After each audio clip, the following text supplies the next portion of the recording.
Alors bonjour Maude, on est ensemble ici pour recueillir ton témoignage suite à la formation Le Mastermind du cheval. Donc déjà, première question, est-ce que tu peux te présenter, nous dire qui tu es et nous présenter ta structure? Alors bonjour Flore, écoute, je suis gérante des écuries de la Petite Chevauchée à Draché dans le 37, donc une écurie qui a été ouverte il y a une dizaine d'années. Je suis pleinement à mon compte depuis 5 ans. Sur le site, nous avons 25 chevaux, 40 poneys avec lesquels on pratique plutôt une équitation atypique puisque je pratique beaucoup la médiation équine, le tourisme équestre et tout ce qui est travail à pied et tout logis. Ok, super. Comment tu m'as découvert? Comment tu as découvert Equinaflore et dans quelle situation étais-tu à ce moment-là? Alors j'ai découvert Equinaflore sur internet, ça faisait un an que ça me trottait de t'appeler et puis j'ai pris le temps à un moment donné parce que j'avais vraiment envie de passer mes savoirs. Déjà premièrement, puisque je suis enseignante depuis 6 ans maintenant, j'ai passé mon BGEP assez tardivement puisque j'étais très orientée tourisme équestre avant. Et puis c'est vrai que pour le travail de mes chevaux, j'aime beaucoup les travailler à pied avant de les travailler montés. Mhm. Donc du coup, j'ai recherché sur internet, je t'ai trouvé et je t'ai contacté pour pouvoir ensuite éventuellement faire des stages sur ma structure. Alors j'étais pas du tout fermée pour les faire seule ou accompagnée avec mes clients, parce que j'avais des clients qui étaient fortement intéressés aussi. Et puis on a mis en place des stages sur une année pour passer nos savoirs et y connaître un petit peu plus le travail du clicker. Voilà. Ok, super. Et qu'est-ce qui t'a motivé, pardon, à faire venir organiser des stages chez toi et à participer à la formation du coup? Eh bien, on a eu un bel échange téléphonique. Déjà, premièrement, tu as été très explicite sur ta façon de travailler, sur l'outil du clicker, que je ne connaissais pas du tout à la base. Je connaissais tout ce qui était le R+, mais pas du tout le clicker. Et puis, ce qui m'a motivée, c'est ta façon d'organiser les choses, qui est très simple et très ressemblante à la mienne. Tu as réussi à allier des personnes qui ne se connaissaient pas sur des stages, et on s'est rendu compte que bien, on était toutes dans la même orientation, la même envie d'apprendre. Et en même temps, tu as toujours ce sens du partage de connaissances. Donc du coup, ça, c'est très intéressant pour moi. Quand tu as commencé les stages et puis la formation, quel effet ça t'a fait? Qu'est-ce que tu as découvert? Alors, dans un premier temps, j'ai découvert cet outil du clicker, puisque tu nous as fait travailler sur nous-mêmes dans un premier temps, sur l'humain, avant de travailler sur le cheval. Donc ça, c'est très intéressant de se mettre à la place des chevaux, puisque moi, c'est également ce que je fais sur mes écuries. Je rapporte toujours à l'humain pour faire comprendre aux gens. Et puis, l'outil de la cible aussi. Donc ça, ce sont des outils de travail qui sont intéressants et qui fonctionnent, bien évidemment. Puis on a pu travailler avec mes chevaux des écuries, mais également des chevaux de clients qui venaient avec leurs propres chevaux en extérieur. Et puis on est dans des petits groupes, donc il y a une approche aussi qui est là. On n'est pas sur des stages où il y a 15 personnes et on fait de la quantité, parce que ça, c'est pas ton intérêt non plus, et je l'ai bien senti. Et puis voilà, les explications étaient claires. Les vidéos projections étaient claires aussi. Et puis, c'est vrai qu'on a toujours gardé un contact. La moindre question, tu formes des groupes. Donc ça, c'est vraiment bien à toi parce qu'ils sont bien manipulés, ces groupes-là, hein. On a toujours des réponses à nos questions en temps et en heure. Il n'y a pas 10 jours d'attente. Donc ça, c'est vraiment bien. Ok, super. Est-ce que tu peux nous parler un petit peu plus de la cible, éventuellement, pour les personnes qui regarderont cette vidéo et qui ne connaissent pas? Qu'est-ce que ça t'a amené? En quoi ça t'a aidé? Alors la cible, c'est un petit outil. On s'en sert un petit peu pour diriger le cheval, l'amener aux exercices qu'on souhaite. En fait, ça nous aide. Le cheval, il est très intéressé par cet outil. C'est un animal hyper curieux, donc forcément, quand on sort cette cible-là, il la regarde, il se dit qu'est-ce que c'est. Et puis, en fait, on va l'amener à le toucher. Et la cible va nous amener vers les exercices, par exemple les flexions d'encolure, ce genre de choses. Donc la cible, c'est un outil qui va nous aider à aller au bout de l'exercice qu'on utilise au départ. Et puis ensuite, on l'utilise quasiment plus. C'est comme le clicker, hein. Le clicker, il s'estompe au fur et à mesure. Au départ, on se pose des questions parce qu'on se dit comment on va enlever ces outils. Et puis au bout du compte, on y arrive, on y arrive. Vous inquiétez pas, on y arrive parce que même moi, j'ai réussi à les enlever alors que je m'étais dit à un moment donné, je vais jamais réussir à les enlever parce qu'on clique, on récompense et je me dis bah, comment on fait et on y arrive parce qu'on estompe les choses, parce qu'en fait, c'est des travaux qu'on fait avec ces outils-là qui ensuite sont vraiment ancrés dans le cheval. En fait, on n'a plus besoin de ces outils-là, arrive un moment. Et les exercices ou les choses, les difficultés vers lesquelles on rencontre, par exemple, monter un cheval dans un vent, arrive un moment, on va enlever cet outil-là parce que le cheval, c'est ancré et il va le faire. Et voilà, faut être convaincu de ça, en tout cas. Exactement, c'est bien que tu précises ça. En fait, autant la cible que le clicker et la récompense, c'est un outil d'apprentissage. Donc une fois que le cheval a compris et qu'il le fait dans une bonne émotion, l'émotion est super importante, petit à petit, on se libère de ces outils-là et on met un commandement comme on mettrait un classique. Donc, exactement. Extra. Est-ce qu'il y a des choses qui sont allées au-delà de tes attentes dans la formation ? Oui, le côté humain, parce que j'ai toujours contact avec toi et ça, c'est fort parce que souvent, on fait des formations et après, on est un peu abandonné. Et je le sais de par mes formations en tant que professionnelle. Et on a toujours eu contact, la preuve est, ça fait 3 ans que je travaille avec toi et on a toujours un échange et puis c'est ce que je disais, le travail en fait, l'apprentissage qu'on a tout au long des 5 savoirs, on revient toujours sur les savoirs précédents. Si on a des questions, s'il y a des choses qu'on n'arrive pas, et ben on va mettre le doigt dessus parce qu'il y a toujours des problématiques que les gens rencontrent et du coup on va s'entraider aussi et dans les groupes on échange avec les personnes, donc c'est ça qui est bien. Ouais, ça, c'est indispensable et puis même maintenant je mélange les professionnels et les particuliers pour qu'ils puissent s'entraider entre eux. C'est très riche pour les professionnels parce qu'ils voient les problématiques des particuliers et c'est riche pour les particuliers parce qu'ils peuvent aussi profiter de l'expérience des professionnels qui font partie de la formation.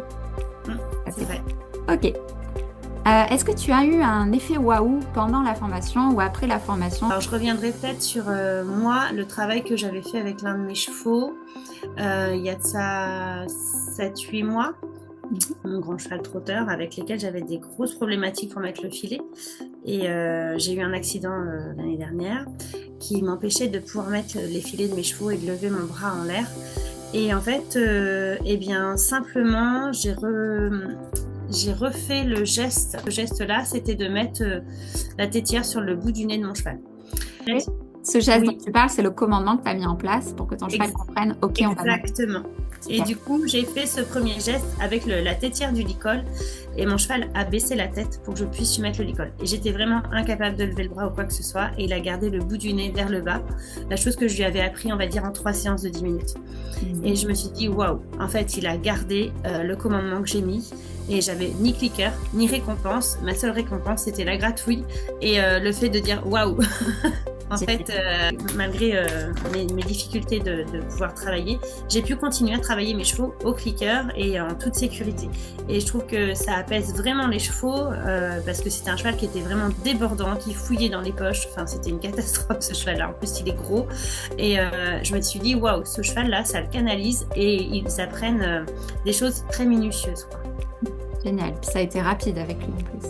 Ouais, c'est ça. Rapide et duré dans le temps parce que tu l'as repris quelques mois, voire quelques années. Bah oui, il y a on va dire, il y a 1 mois et demi, quoi, où j'ai repris parce que j'ai pas pu plus tôt. Bah, bravo à toi, c'est génial. Ok. Quand j'ai démarré, j'ai travaillé mes chevaux comme j'ai pu. Hein. C'est des chevaux qui allaient beaucoup en extérieur, donc pas beaucoup de travail de carrière ou ce genre de choses. Mais il y a de ça 5 ans, quand j'ai commencé à passer mes chevaux en carrière, il y avait des petites problématiques qui arrivaient. Et même sans les travailler, par exemple, monter un cheval dans un vent, j'ai des chevaux qui sont en incapacité, hein, parce que moi, à la base, je récupère des chevaux de seconde main qui ne sont pas du tout attribués à travailler dans des centres équestres classiques, qui ne savent pas sauter, donc on n'en veut pas, ou qui ne savent pas bien galoper pour les trotteurs, ou des chevaux aussi malmenés. Donc du coup, moi, il y a des fois, j'étais confrontée à des choses où j'étais un peu perdue, je ne savais pas comment procéder pour réparer mes chevaux, entre guillemets.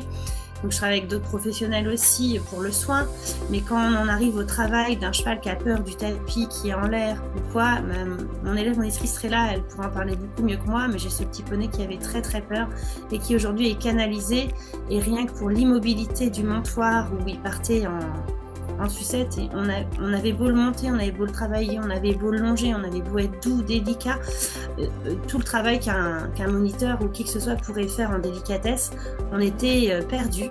Et puis ce travail au clicker, il nous a vraiment aidés. Et du coup, toutes mes problématiques, je les résous au clicker. Et c'est vrai qu'il y a des gens qui vont me dire ouais, c'est bon, vous n'êtes pas des magiciens. Non, on n'est pas des magiciens, mais quand on voit l'effet que ça procure sur le cheval, et je vous dis, même un cheval qui peut fouiller ou essayer de vous mordre parce qu'on travaille avec de la nourriture, oui, on travaille avec de la nourriture, mais cette nourriture, on va l'enlever, le clicker, on va le retirer, et la cible, elle nous servira vraiment que pour conforter le cheval à des moments. Donc voilà, aujourd'hui, ouais, je suis extrêmement heureuse d'avoir rencontré ce travail et de t'avoir rencontré parce que tu as su nous amener ce travail-là et tu as su nous faire voir et nous faire comprendre et le valoriser parce que si on n'a pas ces 3 clés-là et cet accompagnement-là, on va prendre le clicker, on va prendre la cible, on va être perdu, on va arrêter. Alors que là, il y a un accompagnement jusqu'au bout et qui est fin en plus et qui est fait, comme tu disais, pour professionnels ou pour cavaliers. Voilà, qui est fait pour les jeunes, les anciens.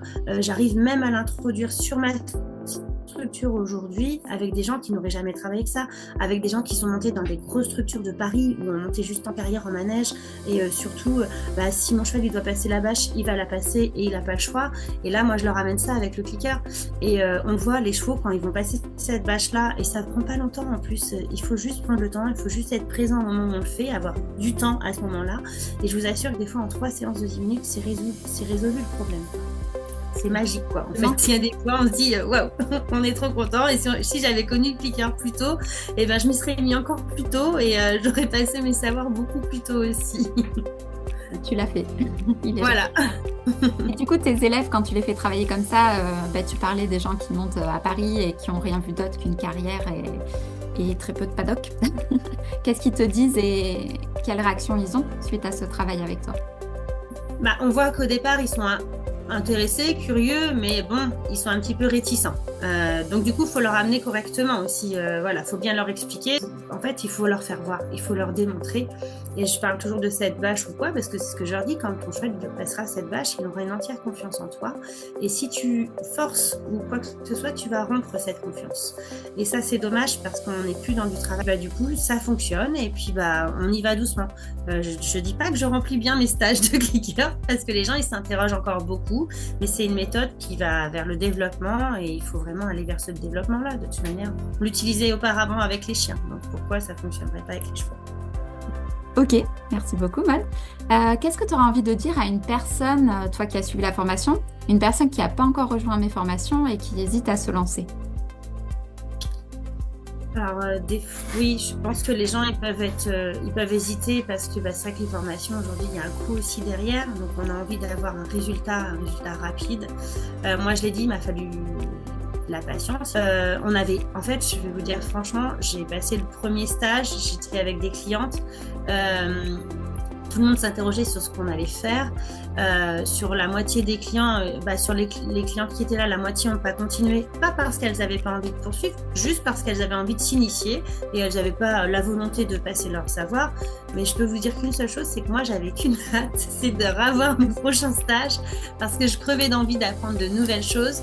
J'avais l'appréhension de faire tout ce qui était à cheval, mais au bout du compte, Flore était une personne qui s'adapte surtout. Je te l'ai toujours dit, quand tu es dans la carrière, tu contrôles tous les chevaux, tu contrôles tous les cavaliers et ça c'est fort parce qu'en tant que professionnel, on peut lâcher prise et on peut se faire plaisir à apprendre des choses en se disant j'ai pas à contrôler mes chevaux, j'ai pas à contrôler mes clients. Flore, elle est là. Voilà. L'objectif quand on est un pro dans la carrière, le pro qui est à cheval, c'est l'élève. Donc on prend soin de lui. C'est ça. Super. Tu dis bien, voilà. Ok. Tu dis que ça a pris du temps pour toi de maîtriser la technique, mais déjà après un premier stage, qu'est-ce que tu avais appris et qu'est-ce qui t'a été utile? Dès le premier stage, on peut apprendre des choses puisque tu nous donnes déjà plein d'outils. Déjà la maîtrise du clicker, la maîtrise de la cible, la maîtrise de la cohérence aussi physique qu'on a avec le cheval. Donc voilà, tout ce qui est, on parle de scan ou ce genre de choses, d'être présent à côté de son cheval, comment dirais-je, voilà, déjà tous ces outils-là, on ne l'apprend pas en équitation classique. Tout à fait. malheureusement. Et par rapport à la lecture du cheval, arrive à mieux le comprendre, est-ce que je t'ai apporté des outils qui t'ont aidé? Oui, bien sûr. Ok. Bien sûr, puisque puisqu'on a aussi de la théorie, et de rappuyer sur tout ça un petit peu les fondamentaux du cheval. Moi, en tant que formatrice en médiation, on rappuie sur le cheval. Qu'est-ce qu'il est, qu'est-ce qu'il fait, qu'est-ce qu'il a besoin. Et ça, c'est très important de rappuyer sur ces choses-là parce qu'on a besoin d'être rappelé à l'ordre, de dire qu'il y a 3 fondamentaux à respecter, de comment il vit en troupeau. Quelles sont ses ressources, enfin voilà, tout ça c'était très important et moi ça m'a fait des petites piqûres de rappel parce qu'en monitorat on voit pas tout ça. Oui, un jour peut-être. Un jour peut-être, Ça, j'espère. c'est apprendre à communiquer. Si on veut communiquer avec son cheval, il faut déjà arriver à le comprendre. Et Oui, arriver à nous exactement. comprendre nous-mêmes, qu'est-ce qu'on transmet au cheval et comment on communique des fois sans faire exprès avec lui. Exactement. Bah, écoute, super. Un grand merci à toi, Maud, pour ce partage. Ça me fait plaisir d'avoir des nouvelles aussi, voir ce que tu deviens. Ouais, bah c'est ça. Bah après, si tu veux, je sais ce qu'elle m'a apporté en réel cette formation, Flore, et je t'en remercierai jamais assez. Tu vois, avec Marine, vraiment, Marine, elle m'a fait un retour. Si tu avais besoin d'un retour de sa part, elle m'a fait un retour. J'étais en pleine formation de médiation. Je lui ai demandé qu'elle parle de ça. Et Ouais. là, elle a parlé de mon petit poney vagabond qui était vraiment aux orbites tout le temps, tout le temps, tout le temps, tout le temps. Elle me l'a travaillé pendant 1 an. Alors, elle a travaillé sur plein de choses, hein. Au départ, c'était le tapis, après, c'était la selle, après, c'était ci, après, c'était ça. Mais elle a travaillé. Et c'est moi qui ai dit, mais tiens, essaye le clicker. Et mais tu verrais que dans mes cours, quand elle a travaillé un cheval, elle était toute seule dans son coin à travailler un cheval au clicker. J'avais les autres en travail à pied et dès qu'elle cliquait, les poneys, c'est Ouais. qu'est-ce que j'ai fait de bien là? Et là, tu te dis, waouh, ils ont tous compris, mais c'était trop drôle parce que du coup, j'avais du mal à garder mes chevaux concentrés parce que Marine faisait du clicker. C'était quoi? Et c'était vraiment drôle. Et tu vois, mes propriétaires, le moindre problème que j'ai, tu vois, ça me permet de travailler mes chevaux propriétaires aussi. Ouais. Problème du montoir, ce genre de choses qu'on rencontre souvent, tu vois. Donc, on fait souvent